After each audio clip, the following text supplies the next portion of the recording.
ఇంతవరకు యాకోబు 2:25లో రాహాబను వేశ్య.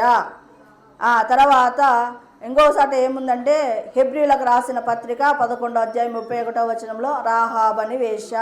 యెహోషువ ఇప్పుడు 2వ అధ్యాయంలో మనకు కనబడుతుంది ఏంది, రాహాబను వేశ్య.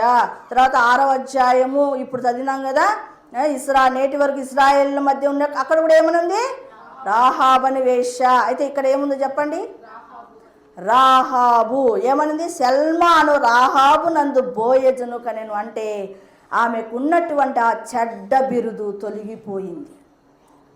ఆమెకున్న చెడ్డ బిరుదు ఇక దేవుడు యేసుక్రీస్తు వంశాల వాళ్ళలోకి చేరినటువంటి రాహాబుగా పిలువబడింది, కానీ వేశ్యగా ఇక పిలువబడలేదు.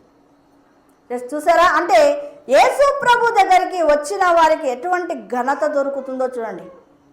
ఇంతకాలము ఎక్కడ చూసినా ఆమె వేశ్య, ఆమె వేశ్య, ఆమె వేశ్య అని ప్రతి చోట అంటుంటే, ఎప్పుడైతే యేసు ప్రభును నమ్ముకున్నదో ఆ వేశ్య జీవితం పోయింది. ఆమె పేరు కూడా కనుమరుగైపోయింది. వేశ్య అనే పేరు కనుమరుగైపోయింది. అంటే అది వేశ్య బ్రతికి ఇక బ్రతకలేదు. ఆమె అంతకుముందు వేశ్యగా బ్రతికింది, ఇక మీదట ఆమె వేశ్యగా బ్రతకటానికి ఇష్టపడలేదు. అందుకే దేవుడు కూడా ఆ పేరును ఆ యొక్క గ్రంథములో పెట్టడానికి